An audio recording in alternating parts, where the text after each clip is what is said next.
as we know, the president of Haiti, Jovenel Moïse, he was assassinated yesterday. His wife was also shot. She's injured, but she has not passed away. Uh, Let me just start here. Were you surprised to hear that this happened, this assassination? Were you surprised by this? Well, I was surprised because I didn't think that I was shocked, I would say. I was shocked because I didn't expect, such a radical, actions to be taken. And I didn't think that the factions that be would dare get to that point. However, I'm not surprised because Mm, prior to this event, there are a series of events that have been happening in the country and that have been, these actions have been ignored by the general press in the world and by the international community in the country. What were these actions? Since the last 2 years, President Jovenel Moïse have been ruled by decree. hmm. That means that he has eliminated, the chamber, the Senate, so there is no parliament. And of course, he has also weakened the ability of the justice system to function because our Supreme Court has been decapitated Mm. and the court system doesn't function. And all the check and balances that were there in the country, all those check and balances have been totally dismantled. In the meantime, in Haiti, politics is done by using gangs as proxy. Whether you are, an official of the government or you are a representative, of the people in the chamber or in the Senate, many, not all, many of these politicians use group of disaffecting young people and arm them to terrorize Mm. others. And this doesn't only happen in the field of politics, it's also happened in the field of the business sector. Haiti has a very small market, a small business sector, and this business sector it's a small group of families that control, more than 80% of all the resources of the country. For example, a Wow. sector such as energy is controlled by one family. Another Mm. sector, for example, say for take for example, communication, it is controlled by two or three families, and then they don't like competition. So when there is a competition, they send gangs to destroy you. So during the latter months, because there is no institutional safeguarding, there is no institutional protection structure to temper the fights between rival gangs and the uses of gang as political proxy to eliminate others. So we have been having a lot of assassination in Haiti. Mm. More than a, we had about more than 300 people assassinated during the last 3 months. Not Wow. just assassinated, but journalists assassinated, but also we had also kidnappings that are used as a way for the gangs, to, who become predators to earn money. In other words, there was a climate already in which politicians, politics, and criminality was merged. And Mm. that was happening during the latter months and the latter year. No international observers were in Haiti. No embassy who is currently in Haiti has taken a firm position in relation to the government. So when that happens to the president of Haiti, the most secure individual, that we can imagine in such an easy way, it was a shock, but I wasn't surprised because it is part of the whole cycle of violence. If I have this wrong, correct me, Professor. And if I have this right, explain why. I read that the United States supported the assassinated president being in office via decree. Is that accurate? I would love to say that you are wrong, but unfortunately, you are right. It is totally Mm. accurate. And this is Why? exactly why I'm coming in here. What I'm talking here is the Western hypocrisy, about the event that had happened. It's like it happened out of nowhere, as if there were no signs, no precursors that explain what was to happen. Now, Mm. for the American government, there is something that is very clear. They want election, formal elections. For the US government, once there is formal election, it's over. You shut up. You don't talk. You don't protest. So whatever the government does, they accommodate. So the talk of democracy is a talk of formal democracy, is a talk about elections, which happen to be most of the time puppets of the United States, you know, Mm. and I will come to this point later. So yes, all the Western embassies in Haiti, United Nations in Haiti, have seen this happening. Governing by decree, no public outrage, no enforced, error, no intervention by these institutions to say, wait a minute here. Haiti signed, international laws and treaties. Haiti is part of United Nations, and the United Nations main mandate is to, lead the countries to compel them, to go by the rules that they themselves they have signed. So all Mm. these issues were happening, but the United States strictly continue, even with change of government, with the Biden government. We had exactly the same. There is no difference. You know, you see exactly the same thing. The only thing is that they are telling the Haitian government, please, you have to do the election, respect human rights. In the meantime, yesterday they killed 15. After tomorrow they kidnap 20, and the day after they kidnap 20. But they say organize elections, but they don't address the security situations in the country. So it is a very, this is a very powerful moment for Haiti, because Mm. societies like human beings, like civilizations, die.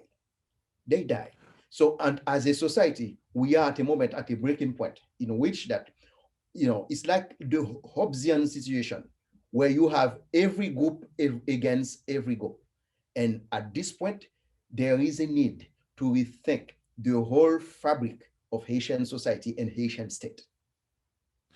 So, what should or what shouldn't the United States government do at this point? What should they do to make things right? Should they just take a step back? What should or should the government, our government, do? Okay, what should our government do is to engage Haiti under a different term. Instead of Mm. engaging Haiti on their own terms, that means they Mm. go to Haiti, they have their policy, they have what they want, and then they play Haiti as they play with children, So, the white guy comes here, you are a bunch of kids, you don't know how to rule a nation. I will dictate you how to do things, and I give you money and you do it. And guess what? The Haitians have been playing the game, I mean, the elites in Haiti have been playing the games forever. They know how to play the game because they are the only interlocutor of the United States. And the United States engages it through USAID, and USAID engages it through certain international, how you say, the shock organizations, that Mm. are there to receive grants from the government, and they are for profit. They take their percentages and then they trickle it down to a subcontract with a Haitian organization or Haitian, a faction in a certain place, and then there is no impact in all the effort, the money the United States is sending to Haiti.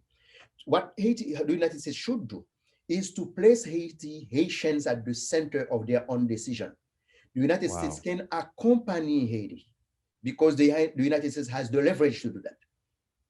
We have the visa leverage for Haitians. We have the financial leverage. There is a huge diaspora of Haitians in the United States, a huge transfer of money. So the United States can impose conditions in terms of the ways that the governance is being done. But we have to agree on what kind of governance respond to our situation. That's what so many Black Americans are asking for when it comes to police, that engage us, have us at the center of these conversations, and it's amazing that that translates all the way over to Haiti.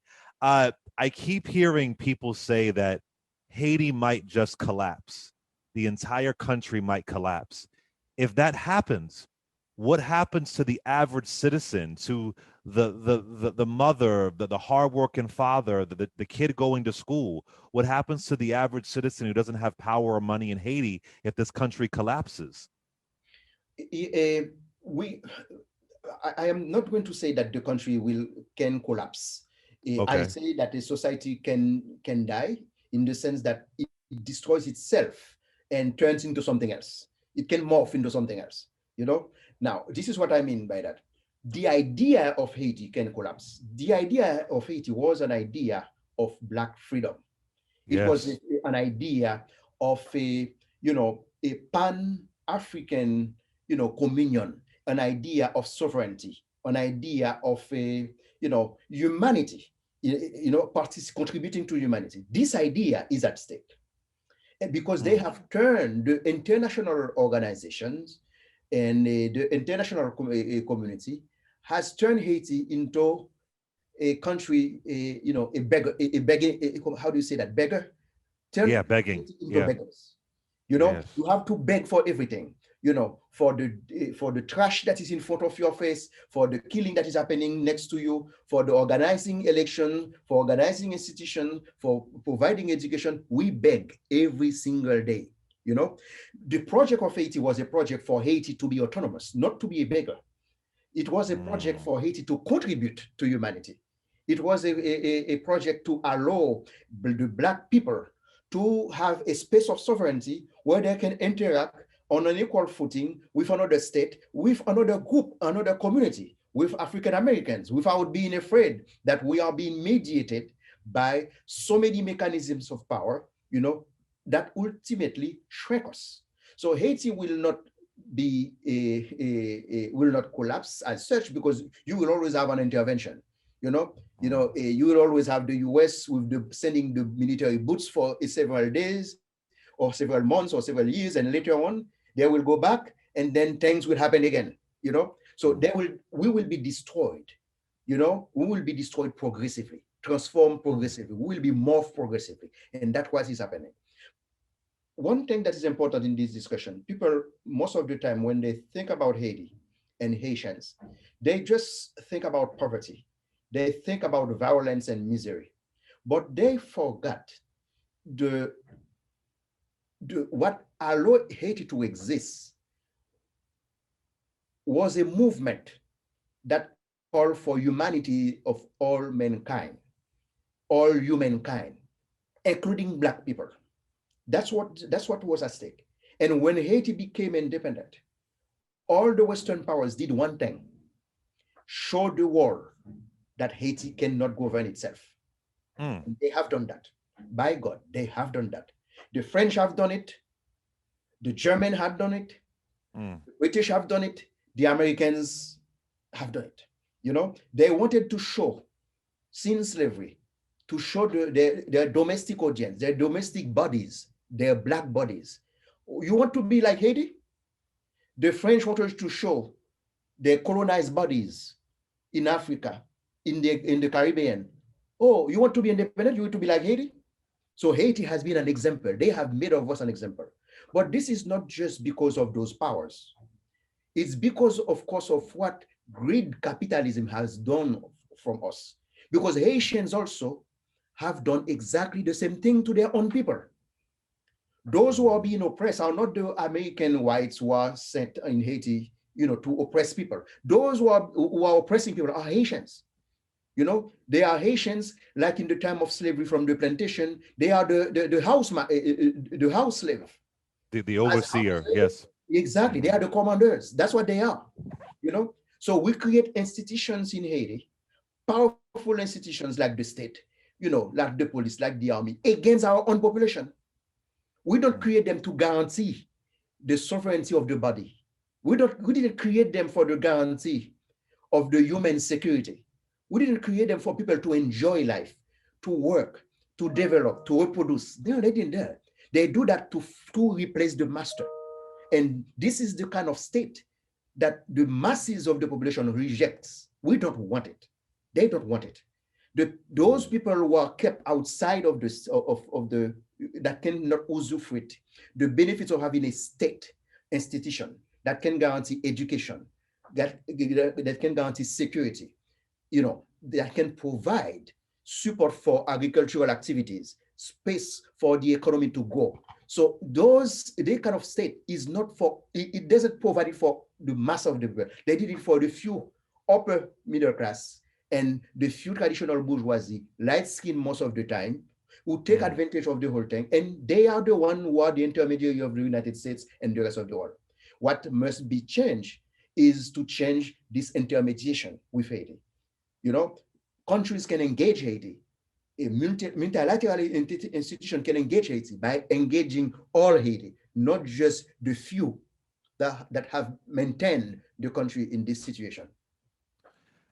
You've kind of already answered this, but I just want to make sure I say it out loud and make it clear.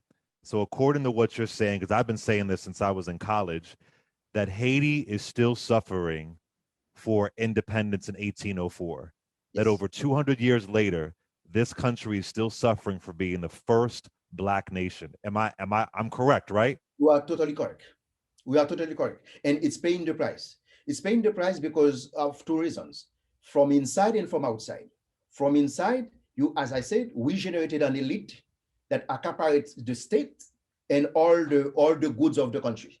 And they accaparate it and they fight among themselves, in the name of the people. And this elite is manipulative at time. For example, for foreign powers, the US wants such and such to be president. It organizes itself to have such and such to be president. And then the French will say, well, those are not in my interests. Let's organize a coup against this one.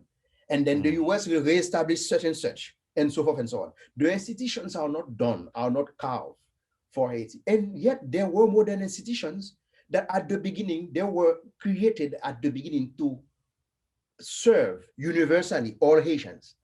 But with time, progressively, we have a dynamic of two countries. A country in which that you have a mass of people in rural areas, in urban areas, who cannot have any hope, no future. And their children have two options. Either they become immigrants if they have money. If they are too poor, they become gang members.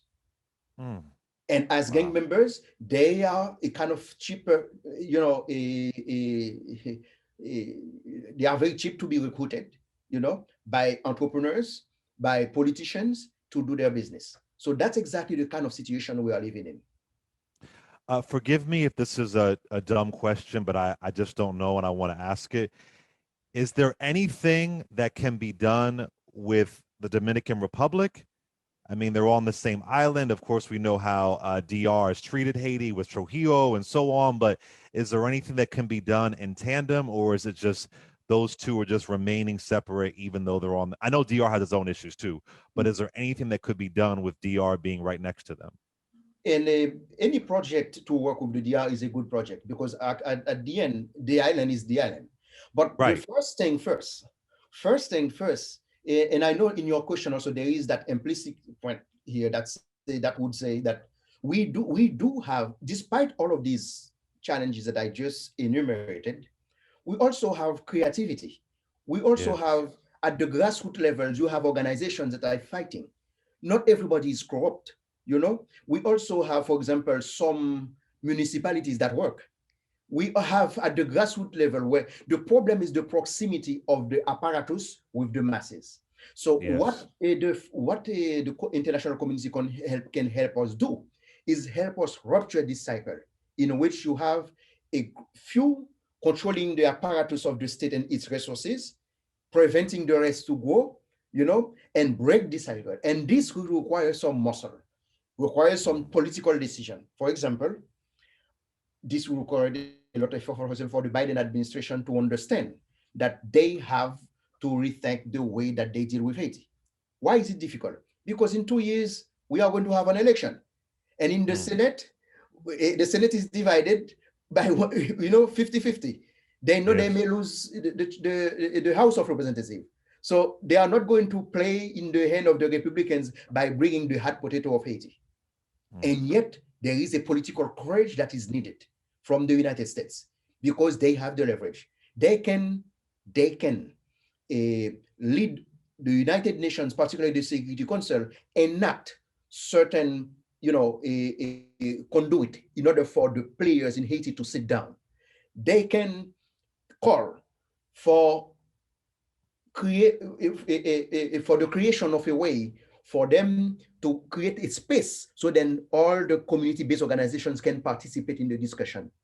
They can reinforce the police, help us reinforce the police institutions and the security institutions in a way that they become more professionals and less repressive against their own populations. And thereby, weaken the gangs, weaken all the political factions that we have. They can invest in community-based projects. So then the young people can find alternative in their lives. So then they can go to school, and they can take care of their families and they can reproduce instead of being cheap labor for violence entrepreneurs to use. So there are things that can be done. It just requires political courage. Professor, why is it important for Black Americans to be concerned about what's happening in Haiti? Why do we have to make sure we're informed about this? I think Black Americans must understand that Haiti has always been the barometer as to the way the Westerners treat Black people in general.